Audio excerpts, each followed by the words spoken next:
Hello, everyone, to all listeners in beautiful people of Chicago. You are tuning into Mesita. My name is Jennifer, and here I am with Aaron.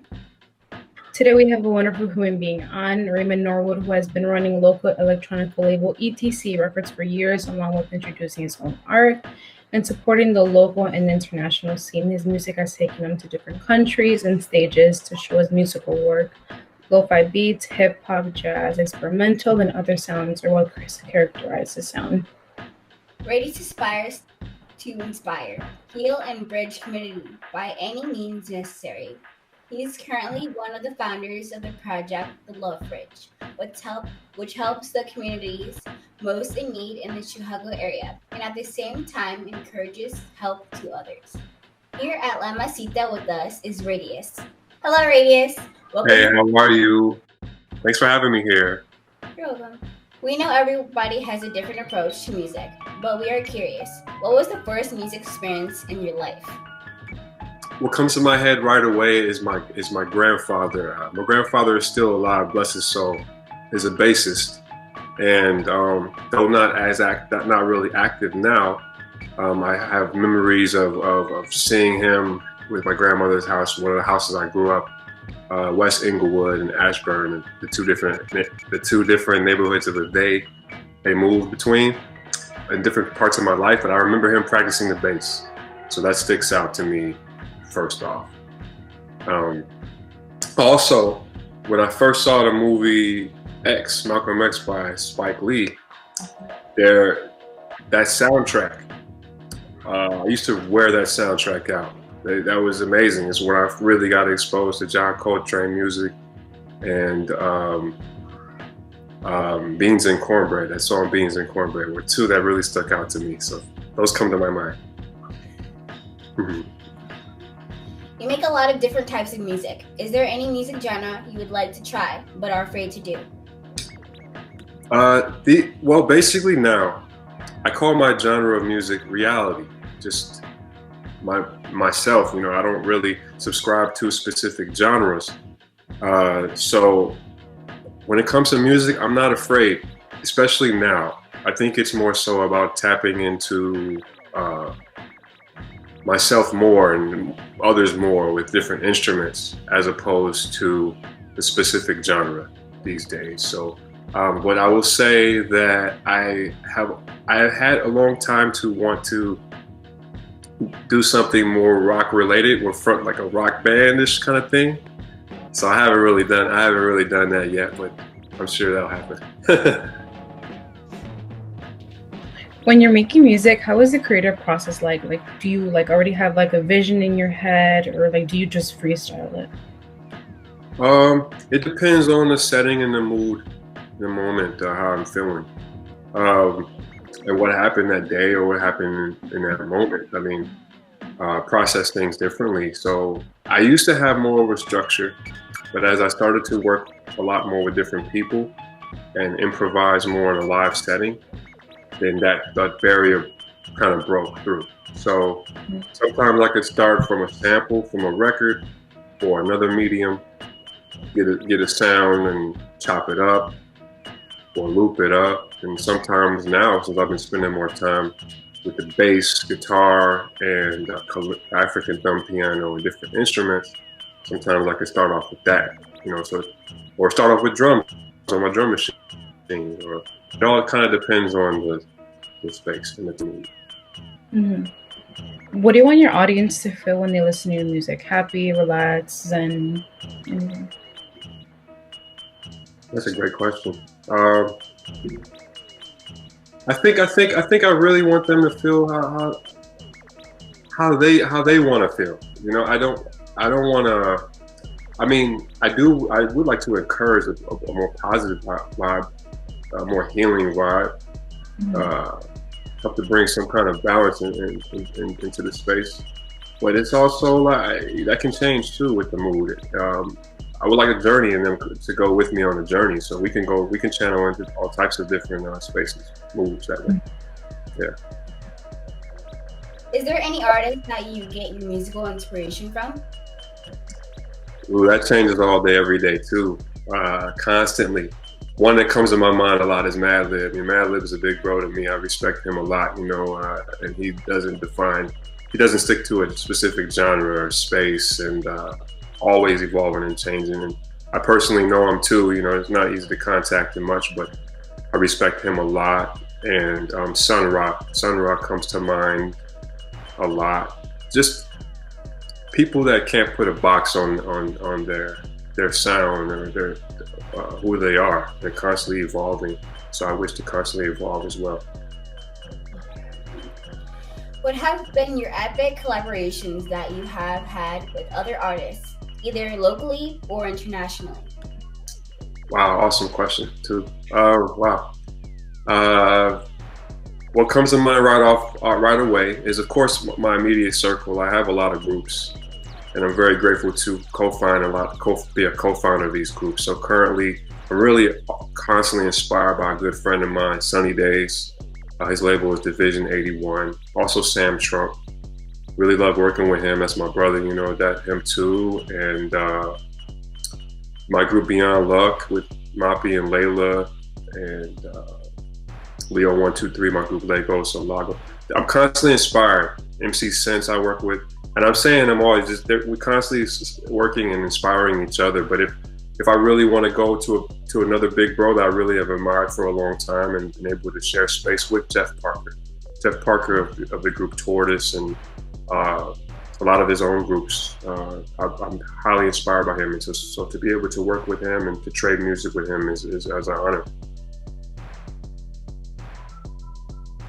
Recently, you dropped a new release called Seen in Late July. Is there any message or what is behind this album? Great question. Yeah, Seen came out on the first day of Leo, which is His Emperor Majesty Haile Selassie.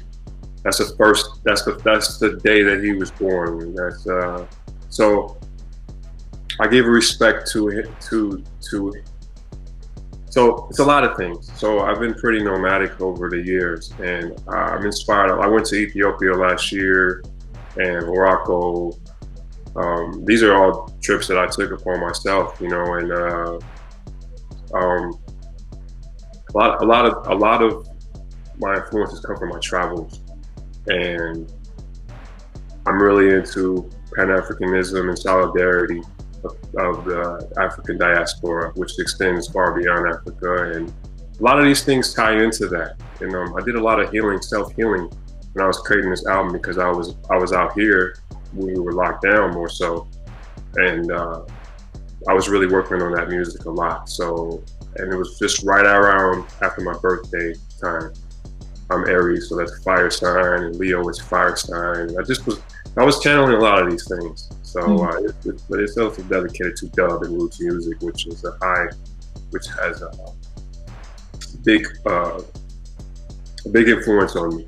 So it was my attempt at going to make a dub, or more of a full dub-oriented beat record. So, hope I answered that. So socialism is another of your passions. You're currently running the project The Love Bridges. Can you tell us about this initiative? Yeah, so the Love Fridge, we're now 5 weeks strong, young and strong. This community fridge movement stems originally from spaces like Europe, like Berlin and the UK, I believe, for many, many years. I was inspired firsthand by being out here in Brooklyn, New York, in Bushwick specifically. And I started to see more of this coming through my social network feed. As I began to take some little money that I had and invest more into grow collectives of black and brown farmers or black and brown food distributors within different communities, you know, I came across this fridge movement out here, and I went to go check it out and stock a fridge and asked them how can I get involved, and I'd like to bring it to Chicago. That I was going to be visiting there in the next week or so, and they helped me to get a format on how to get started, and I just decided to go through my social networks and build in my community of artists and different types of people and see how we can get it going, you know. So yeah, 5 weeks now. It is mutual aid. We're empowering each other, leaders leading leaders. We're not waiting, can't wait for the government to do things for us. We have to do these things in our community, and the time is now. More people want to help each other and empower each other to help. We shouldn't have to do this. There's so much food and so much money, but we're basically empowering each other to help feed each other. And the goal is to have 24/7 access. That a person can go eat. Anybody can go eat. The motto is take what you need, leave what you can, or leave what you don't, so that the next person can eat. So that's pretty much where we're at with that now, and we should be at number 5 today. Humble Park over at Dirt Farms, and by the weekend back of the yards, Star Farm. And the goal is to get Inglewood and South Chicago, South Shore, Austin, Ashburn, a lot of neighborhoods. So that's the goal. That's cool.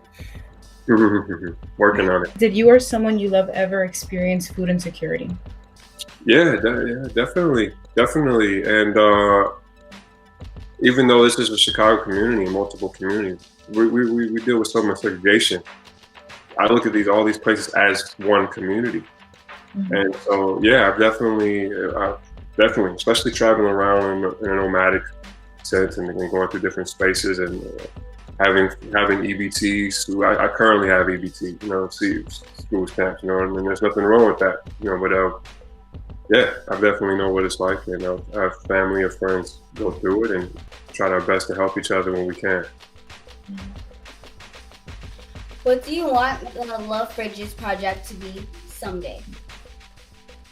I don't really deal with the sky as a limit. I believe it's limitless and abundant, and that there shouldn't be an absolute. I want to see it grow and reach as many spaces as possible and help partnerships with many more people to get more people fed. Also, our plans are to have many fridges that go to families that need them, especially during the holidays. So a lot of families that are in poverty and struggling, we want to donate. We want to get fridges, so we want to take donated fridges and be a middle bridge and paint them or stock some food and give them to families that need them. Also, so maybe they have a new apartment or whatever, So we want to just continue to grow and be a bridge to other groups in the community that are doing that are on mutual aid and fighting food apartheid. What is the importance of bringing this message of solidarity to the people? The importance, right offhand, I believe that this is the Most High plan. This is nature. This is universal vibration. I named it the Love Fridge because we all love is abundant. And, it's easy to grasp to love because love is the core of it. Or, you know what I mean? This conversation we're having is based off that. There's no hatred. It's positive. That's a love vibration. So really, I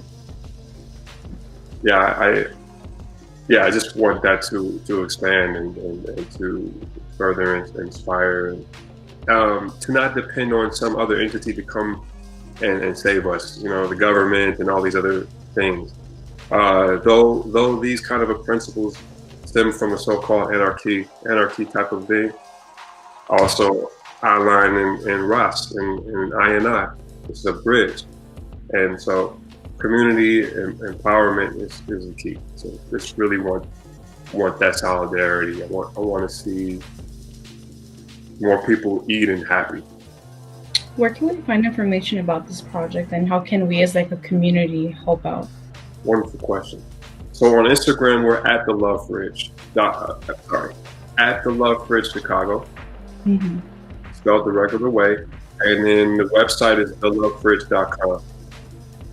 Also, our email is thelovefridgechicago@gmail.com. And we have a strong core member. I'd say about 20 is a strong core. And then we have a lot of volunteers through our Slack community.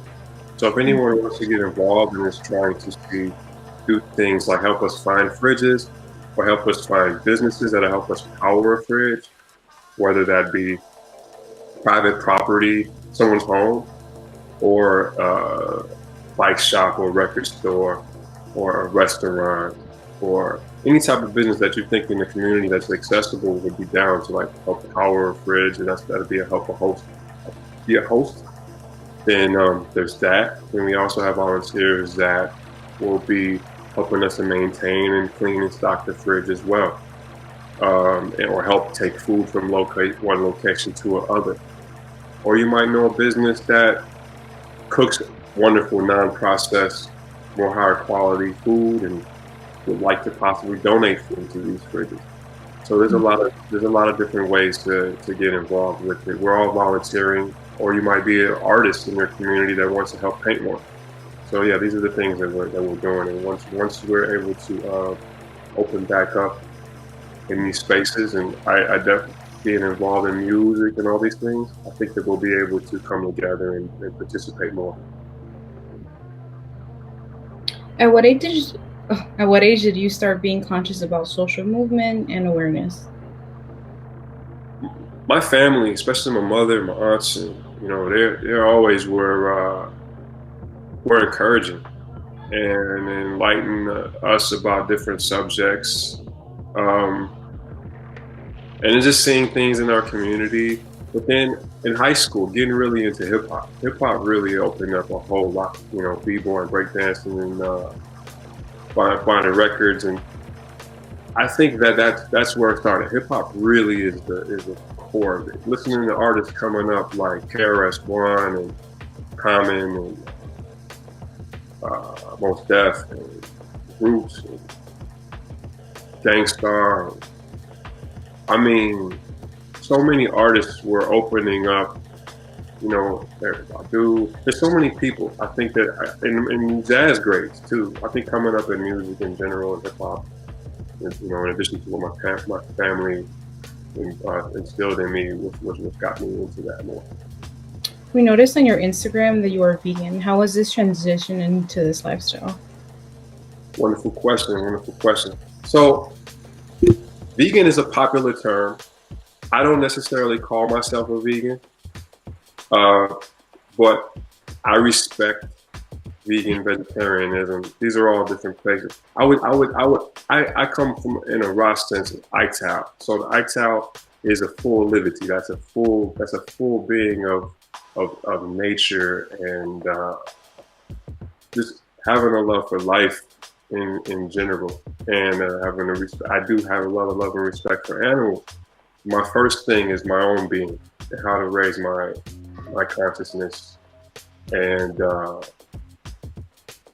so this whole lifestyle is all a part of it. Music, my photography, food, community events. All these to me are the same thing. I don't see a separate thing in it. So a plant-based lifestyle is aligned with that. And I didn't start off this way. I used to eat all types of things. It's all been a process and all been a journey. And I don't judge anyone for their ways either. If anybody wants to talk and find out other ways to be more healthier, I'm open to that too. And so the fridge, we're encouraging less processed food and more food that is living and raw and natural. But we also take eggs and milk and all these other things. Nothing wrong with that either. But we try to bring a balance, because a lot of these places that experience food apartheid, racial discrimination with food, they don't have access to a lot of these quality food. They have to travel to the other side of the city to eat, or the grocery store near them is far and may not be stocking a lot more things. So it brings more energy and a balance when people have access to more quality food, especially natural foods. I wanted to bring up something, is that I've noticed that a lot of places that, give food to these people who really need food, they give food, and that's really great. But like you said, they don't always give the best quality of food. And I think that's something that a lot of places are missing. And, going back to the love fridges, I've been following your page for a while. And I see how there's always like fresh produce. I saw kale, I saw lettuce, and I think that's really good about being very conscious of actually having quality food that isn't processed, because, it's better. Yeah. Yeah. Thank you for checking us. And we're partnering with more groups that they get farm to table produce, and they're like there's one lady, Elizabeth Morales, from Feed the Crib. She stopped us yesterday, and we're planning to work with her weekly. Farm to table. The small donation to them brings a whole lot of food. We have other groups like Grocery Run Club and different food bank, food pantry we're partnering with, and we're just trying to get as much as we can and keep the flow consistent and to help encourage, because the more processed, the less natural going in is affecting our neighborhoods more. It's affecting our people more. And that's where you get heart disease, and that's where you get high blood pressure and diabetes. All these things come up, and a lot of it has to do with the non-access or education of these types of food that can help.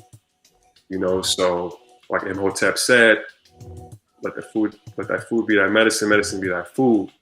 So this is something that any of us indigenous people around the world, our ancestors lived these ways off the land. They knew about herbs, they knew about produce, they knew about foods, things like that. Now, as we were colonized over time, we lost a lot of these ways. So it's important that we continue to empower each other through these ways, I feel. What are some of your favorite snacks and meals? I made some friends some curry. We made some curry last night. I'm a really big fan of different types of curries, and I'm inspired by Ethiopian food and Indian and Thai food when I make these types of curries. Definitely more plant oriented. I eat fruit more than vegetables. I would say a little more fruitarian-ish. I eat a lot of fruit in the daytime. Most of the time, papaya, mango, berries, pineapple. And I love to try to find a less common, more exotic fruit if I can, like mangosteen and mame, like was mentioned, mame and soursop. And I try to find the fruits, but I'm a really big fan of green coconuts and young coconuts, and I love fruit. So I snack on them a lot, But also, I used to be a big pizza fanatic, and I don't eat cheese anymore. But anytime I could find a place that has an alternative cheese, or if I could try to make a pizza, I might do that. And I love making different types of veggie burgers, different types of experimenting with sweet potatoes and quinoa and beans and stuff like that. So, I got it. Yeah, Ethiopian food is my favorite though. If you can make music with vegetables or plants, what kind of songs would you create? Oh, wow. What kind of songs I create? Like music with fruits and vegetables or about? You can do both. Dang. I don't know. I think Maccabee's got it covered with the cucumber song and all his different songs. I love that. I think he's got it covered. I don't know. I don't know.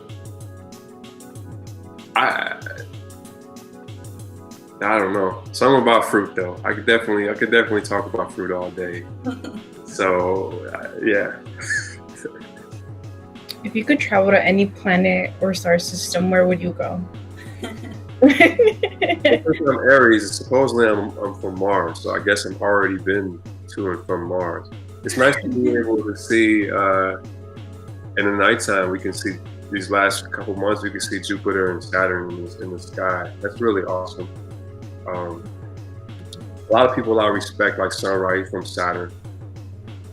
I got to get deeper into my astronomy. As far as I used to be really into that when I was young, but I think Saturn and Jupiter, those places would be great. But even the stars, the Sirius system, Canis, minor and major, the Sirius stars, bright stars, those make sense a lot. There's some studies that say a lot of us come from those places. So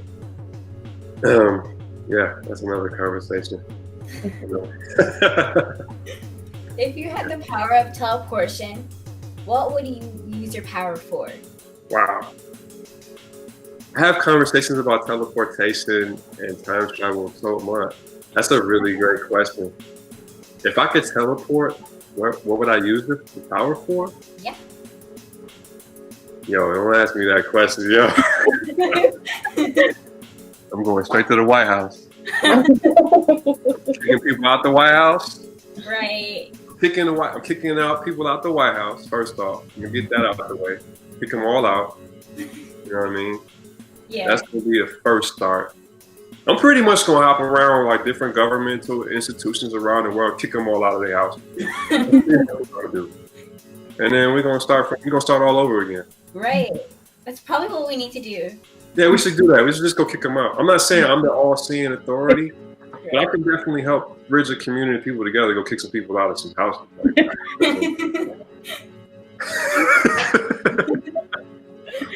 Lastly, if you could give any advice to young Radius, what would you tell yourself? And what would be your message to the world? Young Radius, get out your head so much. That if I can go back, that's a little thing I used to have struggle with in my travels. Like, why didn't I do this then? Why didn't I do this then?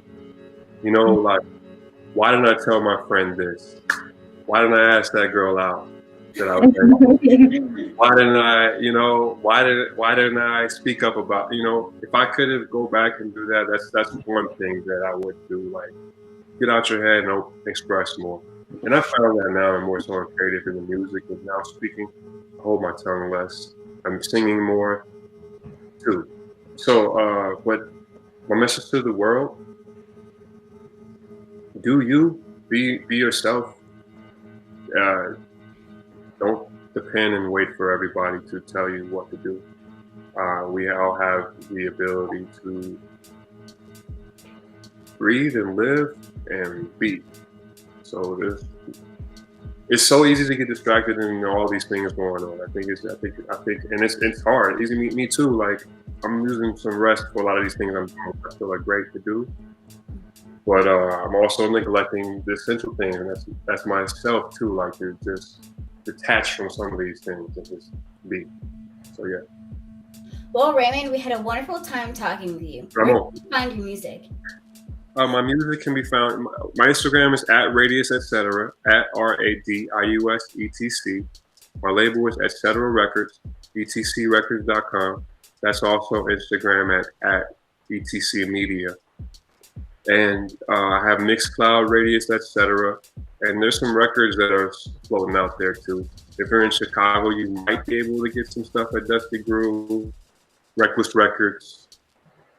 606 Records, shout out to Drew, Shady Rest. My groups are Beyond Luck Music. It's founded with DJ Moppy and he's based in Detroit, but he's from Chicago. And also my group Lagos, either way, with Leo 123. That's also on Etc Records. And Sam Trump and I are putting out some stuff soon. And Division 81, my brother Sunny Dave, that's Division 81 Records. Sense Radius.bandcamp.com. And that's probably it. We are La Mesita. My name is Erin, and I'm here with Jennifer. Thank you so much, Radius, for your time, and see you next time in Chicago. Much love.